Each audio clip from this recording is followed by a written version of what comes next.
to Tower of Heroes, stories from the stair climb of One World Trade Center. I'm Audrey Puente. I'm here at One World Observatory, where soon 1,000 climbers will reach the top to support our injured military and to symbolize the undeniable human spirit in all of us in the years since September 11th. But it also serves as a way to honor our first responders. Antoine Lewis shows us how the memory of 2 New York fallen heroes will be remembered at this year's stair climb. Photographs capture precious moments in time, and the moments not on display on Fiona Fahey's shelves lie firmly in her heart. From the minute I met Mike, I was crazy about him. He was just a genuinely good person. He had a sense of empathy, unlike what I've ever seen with anyone else. And he treated his family like that and his friends like that. And he faced his career that way. He truly enjoyed serving the people of the city of New York. 44-year-old Battalion Chief Michael Fahey died in the line of duty last September. A 17-year veteran of the FDNY, Chief Fahey was hit by falling debris after a building exploded in the Bronx. In an instant, a loving and dedicated husband, father, son, and brother taken much too soon. As time goes on, I think the realization that Mike's not physically with us anymore, that he's not coming home, some days it's harder. In Mike's memory, Fiona Fahey will help kick off this year's Tunnel to Towers climb of One World Trade Center.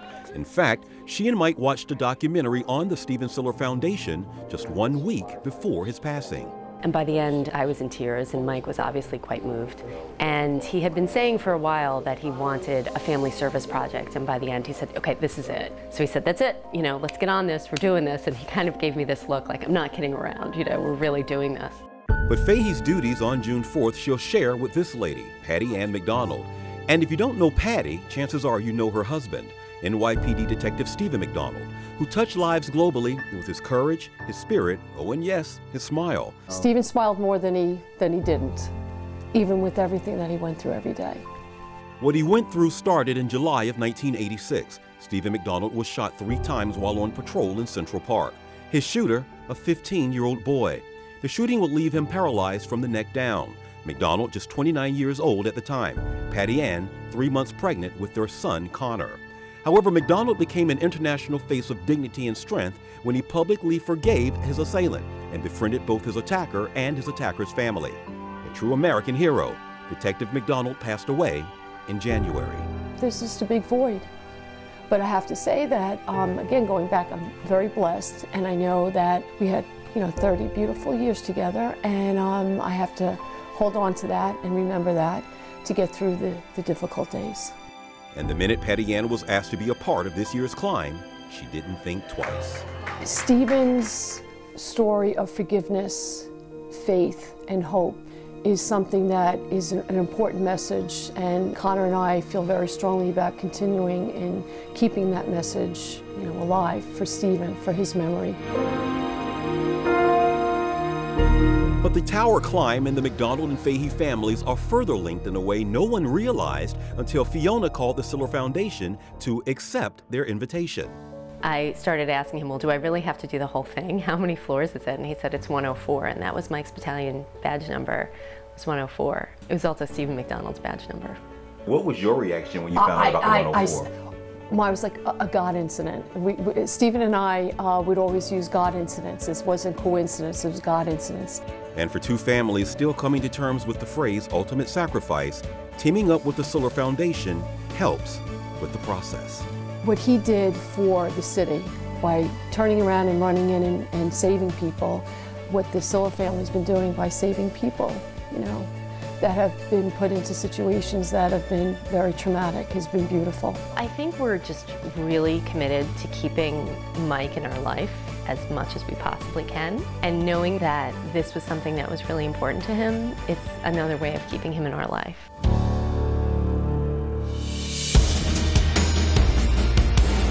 Next, one Army veteran, severely injured in combat, shares his dream of living independently once again. We'll see how this year's tower climb will make his wish come true. Stay tuned.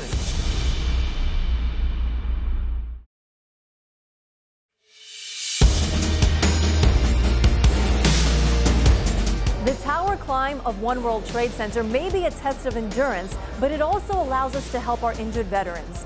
Veterans like Army Corporal Chris LEVI, whose only wish now is to live independently.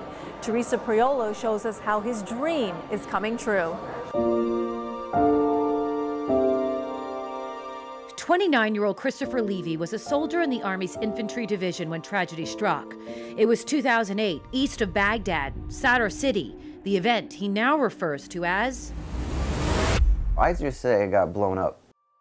The moment that changed his life forever. I remember waking up. I was nervous at first because I felt like my toes were really cold, but I couldn't move them. So I reached down, and then I realized my legs were gone. Chris wasn't expected to survive, but he did. And as you might imagine, he couldn't wait to come home to Holbrook. I think anybody that could put themselves out there like that is truly a hero. But home didn't feel nor function like home anymore. That's when his community stepped up the first time. They renovated the entire downstairs, so everything that you see down here wasn't here when I was a kid, but it is here now. I'm thankful to them. It was a generous fix, but the home still has its limitations. I could probably reach a tomato sauce can, but if I did, the sandwich can is going to come down on my head as well. Right, right. I put the chair here, and I hop across to the shower chair, and then I hop across to the chair. That's a very dangerous situation. And then there are the stairs. It's one issue after the next, unforeseen challenges that complicate an already complicated situation. And now the community is stepping up again. In partnership with Building for America's Bravest, the Stephen Siller Tunnel to Towers Foundation is helping him fulfill his American dream by building what's called a smart home. It's not just a home for you emotionally and psychologically, it's also a prosthetic. It's an adaptive piece that you use to live life. So as I put these legs on to stand up and walk, the house is as much as a prosthetic as these legs are. The home was officially unveiled to Chris back in April. It is appropriately called a forever home. It will include everything Chris needs to live his life for the rest of his life. 56 smart homes are being built across this country at an average cost of $500,000 to $600,000 apiece. The list is long of service members who are in need. But Chris will receive the first one on Long Island. I wish I could be more thankful, but I don't know if it's humanly possible.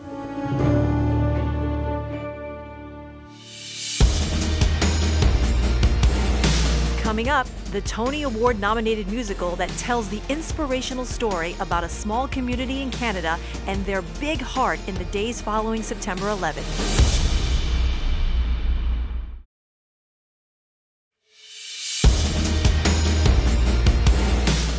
We lost more than 400 emergency workers on September 11th. Among them, FDNY firefighter Stephen Siller.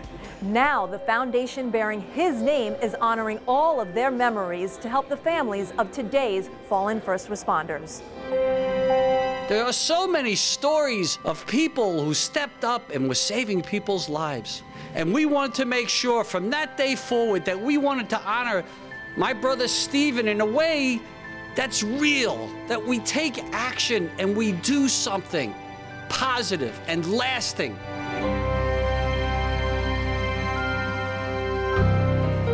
Breaking news, 2 police officers in Bed-Stuy, Brooklyn, ambushed and executed.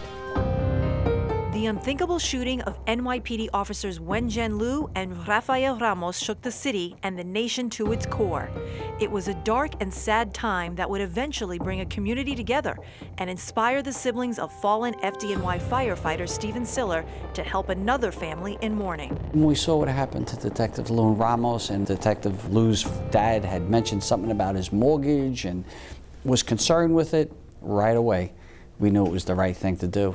Those families are part of our family today because we go well beyond the financial payment of mortgages. That was one of the first things I worried about when I heard about my husband. I'm like, I'm not gonna be able to keep this home. My kids won't be able to finish school in the schools that they're going to because I won't be able to afford it. I can't even put into words how we felt when they said that they would pay our mortgage. I mean, I cried. Tunnel to Towers has also inspired Maritza to pay it forward through the foundation she has now created in the memory of her late husband. Along with the widow of Detective Wen-Jen Liu, they joined to help the wives of the slain police officers in Dallas in 2015. Then, earlier this year, another tragedy. This time when FDNY EMT Yadira Arroyo was fatally run down by her own ambulance after it had been stolen. Arroyo would leave 5 young boys behind. Tunnel to Towers saw a call to action. I would like to make a check presentation here today for $221,508 to your family. When my brother died, he had 5 children. So already I said, oh my God, you know, I know what this family is going to go through. If you could take something from this, just let it humble you. Learn to hold your family closer every day, because life is short. And when FDNY firefighter William Tolley lost his life this past April fighting a 2-alarm fire, Stephen Siller's spirit would be there, once again paying the mortgage on the home for his widow and 8-year-old daughter. Thank you to Frank Siller, everyone from the Tunnel to Towers Foundation for your incredible support. Thank you. I think Stephen would be very, very proud of that. I think he's smiling down at us. He opens doors for me all the time. I say he's got the right ear of God because things happen just when we need it, and another door opens up for us to make sure that we complete our mission. Now to a story about 9/11 that may have happened over 1,000 miles from New York City, but its inspiration hit very close to home. Arthur Chien tells us about the Tony Award-nominated musical on Broadway that shows us the true essence of hope and humanity. I read a quote one time that said, "Go not where there is a path, instead go and make a trail. For what you do for yourself dies with you, but what you do for others lives on."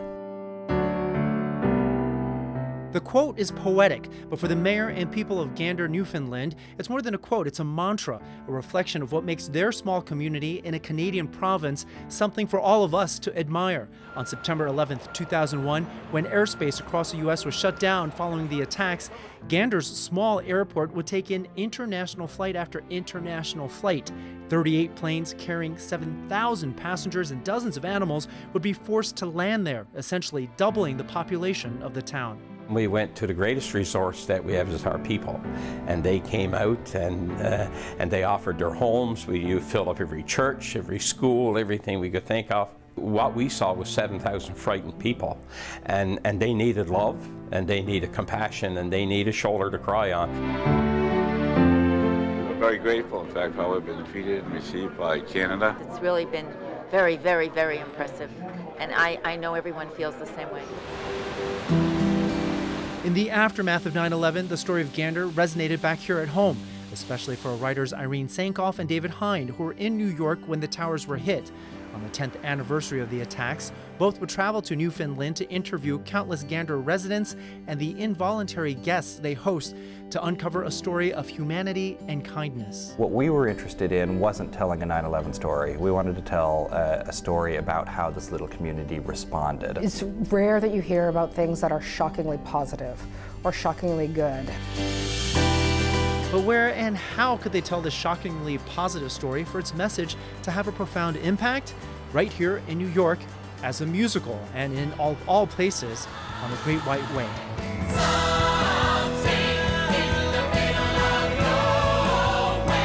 Come From Away opened on Broadway this past March after testing it out in other cities for 2 years, and the critical response has been overwhelming, including a resounding approval from our first responders on opening night. We got so much love from them back, and thank yous, and that just like floored me. The great thing that the show does is it really moves to kind of assuage a lot of those fears about talking about that day by talking about something else that happened that day that is actually a good memory for people.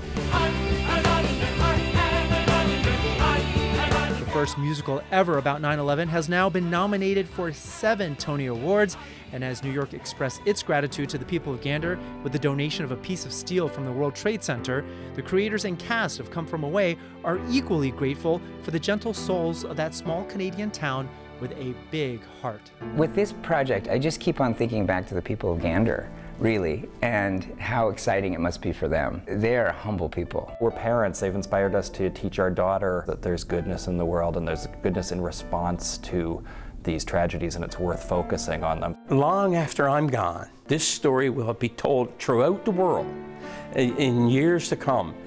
And it's nice to know that we played that part, that our love and kindness and generosity has been shown throughout the world. That's the way we are. And that's the way that I hope that the generations to come will continue to do that.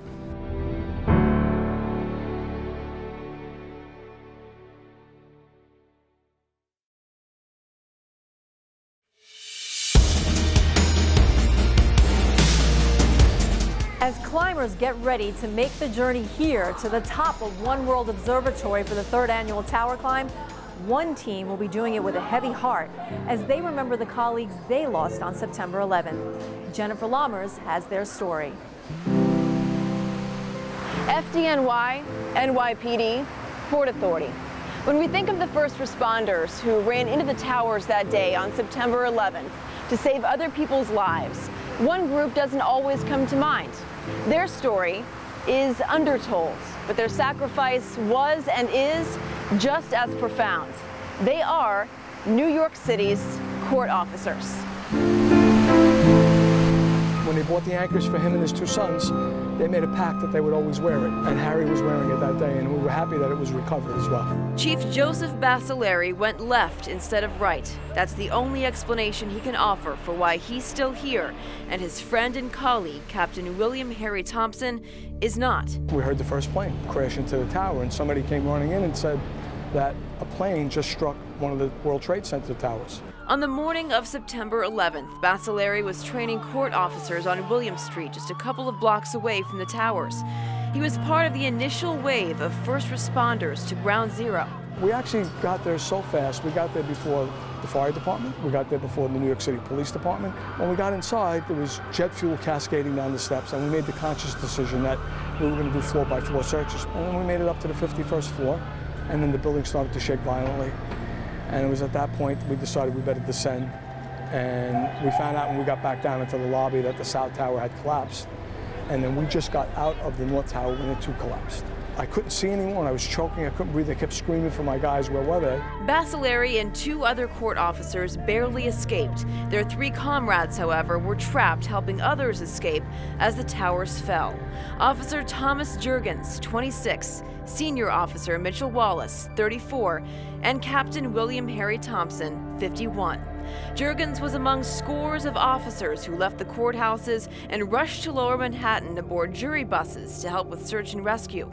We knew a contingent went down from 111. We knew that a contingent went from the academy. I had an officer who was training that day at the academy. He ran down. I had a few officers from my command run down. The whole academy staff that was working down on William Street and all the local guys here, they jumped in whatever they could and then ran on their own and went there. Pushing through to do something greater, something more important than yourself. That's what these 3 men did that day. And that's the spirit the team says it will take with them on race day. Leading that team of 20 court officers, Captain James Campbell, who for the last 16 years has also led efforts to uphold the memory of the New York State court system's fallen brothers. They did make 3 banners for our guys. And we just had another officer that died. It was Lieutenant Leo Theosakis, and he died of a cancer related. He was buried in the rubble, and from there he developed a cancer and it killed him last year. So we're looking to get his banner put up as well, and we'll have 4 banners. BACCELLIERI himself fought and beat cancer brought on by exposure at Ground Zero. He's a survivor in every sense of the word. And that's why today he, along with Team New York State Courts, are determined to honor their friends and tell the story of 3 brave men who chose to go right. We use these words, you know, gone but not forgotten, we'll never forget. Well, I like to say that that's how I live my life, and that's how others should live their lives. Don't say you won't forget, show you won't forget. They were 3. They were our 3. And we want them remembered forever. Thank you for joining us for this special look at stories from the stair climb of One World Trade Center. For everyone at Fox 5, I'm Audrey Puente.